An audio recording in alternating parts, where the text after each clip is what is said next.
profitez pleinement, éteignez les lumières, mettez votre casque ou vos écouteurs, fermez les yeux, relaxez-vous. Mon père disait que nous n'avions jamais eu de grenier, mais je savais qu'il mentait. Tout a commencé en 2012, suite au décès de mon frère de 5 ans. Le chagrin s'est installé dans la blessure profonde laissée par la perte de notre mère seulement 3 ans plus tôt. Je n'avais que 9 ans. J'étais trop jeune pour endurer une telle agonie. Mais je ne sais pas si quelqu'un pourrait supporter ce que j'ai vu et ressenti. Après le décès d'Eric, il n'y avait plus que papa et moi. Mais j'ai eu l'impression, d'une certaine manière, d'avoir enterré mon père aussi. Ou du moins, d'avoir enterré la version de lui que j'avais connue. L'enterrement d'Eric a semblé le briser. En toute honnêteté, mon père a toujours été replié sur lui-même et reclus, mais son état a empiré après la mort de mon frère. Certains soirs, il laissait mon dîner sur la table, puis je ne le voyais plus jusqu'au matin. « Eric me manque », ai-je avoué un soir en pleurant. Papa m'a simplement répondu « Il faut aller de l'avant, Laurent ». Cela aurait peut-être été plus facile si je ne m'étais pas senti aussi isolé. En sachant ce que je sais aujourd'hui, je me demande si je ne devrais pas être reconnaissant. J'étais un enfant docile et le traumatisme a fait de moi un adulte encore plus docile. Les gens doux passent inaperçus et c'est peut-être ce qui m'a sauvé. Fin 2012, j'ai passé le week-end chez mes grands-parents. À mon retour, j'ai tout de suite remarqué une différence assez prononcée dans la maison. « Où est-ce que c'est ?» ai-je demandé en traînant ma valise sur le palier de l'étage. « Où est quoi ?» demande mon père d'un ton plat. J'ai fait un signe de tête en direction du plâtre blanc du plafond. « La porte du grenier ?» Il fronce les sourcils. « Nous n'avons pas de grenier, Laurent, » me répond-il. J'ai roulé des yeux. « Ha ha, très drôle, papa. Qu'est-ce qu'il y a entre le plafond et le toit, alors ?» Il a dit doucement que c'était un espace structurel et que ce n'était pas accessible, c'était seulement pour décorer. Cela n'avait absolument aucun sens pour moi, mais j'étais trop jeune, vraiment trop jeune, pour remettre en question la sagesse supposée de mes parents. Bien sûr, je savais que la porte du grenier avait existé, mais je supposais que mon père avait fait une blague. Cela m'a donné de l'espoir. L'espoir que, pour la première fois depuis de nombreux mois, mon sens de l'humour était peut-être revenu. Pourtant, au fil des ans, alors que la porte du grenier n'existait plus que dans ma mémoire assurée, j'ai commencé à me sentir mal à l'aise. Je détestais passer sous ce plafond et ne voir que du blanc, au lieu de la porte en bois qui s'y trouvait autrefois. J'aurais peut-être fini par m'en remettre. J'aurais peut-être fini par croire que je m'étais simplement mal souvenu de mon enfance, si mon père n'avait pas été convaincu que j'avais perdu la tête. Une conviction étrange, abrasive. Il semblait toujours sur le point de perdre patience. Pourtant, papa m'a promis qu'il n'y avait rien d'autre que de la mousse, du bois et des passages de câbles dans l'espace entre le plafond et le 2e étage, ainsi que le toit en pente de la propriété.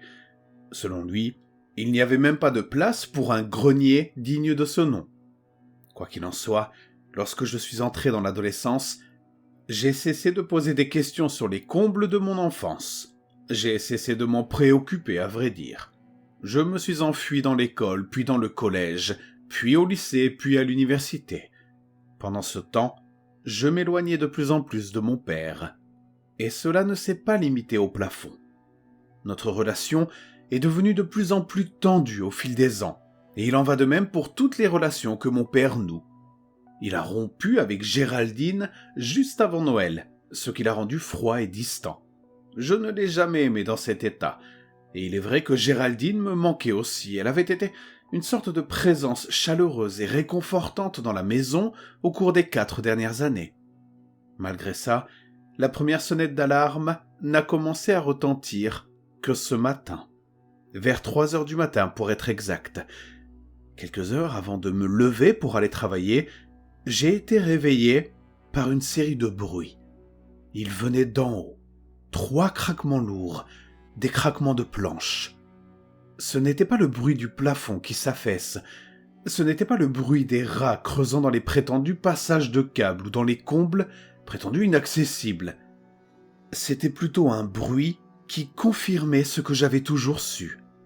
Quelque chose bougeait au-dessus de moi, dans le grenier. Et ce putain de grenier, il était bien réel. Mais je n'ai pas appelé, je n'ai pas enquêté.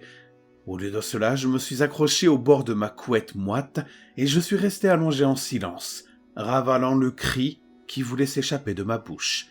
Je suis passé maître dans l'art d'enfouir ma peur. Une partie de moi savait que crier serait une idée très très imprudente. La partie de moi qui a refoulé des choses depuis que je suis en âge de m'en souvenir.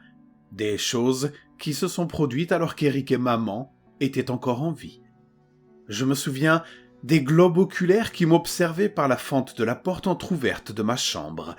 Parfois, je me réveillais pendant la nuit et je les voyais disparaître dans le noir. Je me souviens de la fois où mon père m'a regardé, à peine plus âgé qu'un enfant en bas âge, flotter sans défense dans une piscine. Je suis sûr que j'ai oublié des choses bien pires, mais je n'oublierai jamais ce que j'ai vu ce matin. Ce matin, quelque chose m'a possédé. Une nouvelle source de courage ou plus probablement de délire. Mon père est parti au travail et j'avais du temps avant de prendre mon service. Je suis donc allé dans le garage, j'ai pris un gros marteau et je suis retourné sur le palier de l'étage. Je me suis attaqué au plafond avec une série de coups, perçant le plâtre blanc avec une facilité déconcertante.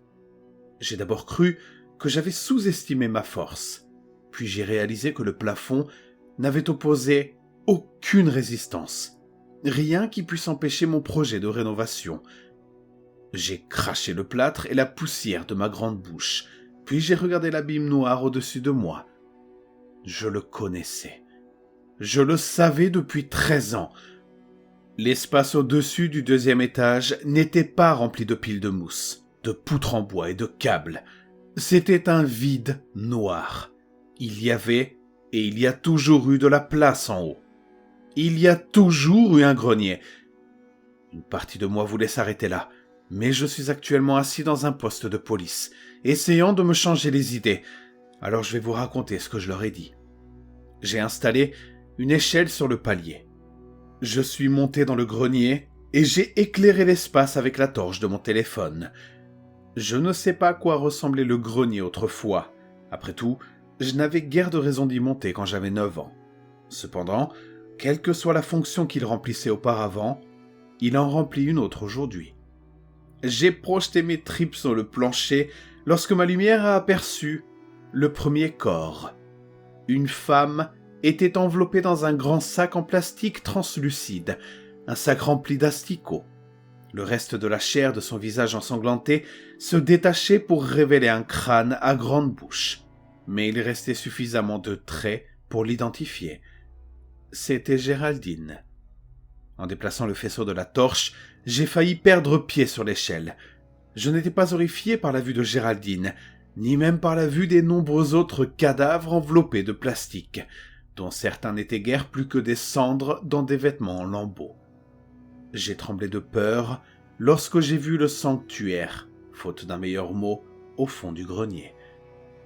Entouré de bougies fraîches et allumées, se trouvaient 2 longues caisses de bois rectangulaires, des caisses avec ce qui semblait être des couvercles solides et des fermoirs en laiton. Ce n'étaient pas des caisses, je le sais. Il y a environ une demi-heure, un officier m'a informé que mon père n'était pas rentré à la maison. Ils ne l'ont pas trouvé. Tôt ou tard, je devrais quitter cet endroit. Mais je ne veux pas le faire, je suis complètement terrifié. Je devrais me sentir en sécurité, apparemment. Les policiers ont promis de m'emmener loin d'ici. Ils ont promis de me surveiller, de me protéger. Ils promettent de ne pas me perdre de vue. Mais entre vous et moi, comment vont-ils tenir cette promesse ? Personne n'a jamais empêché mon père de faire disparaître des choses.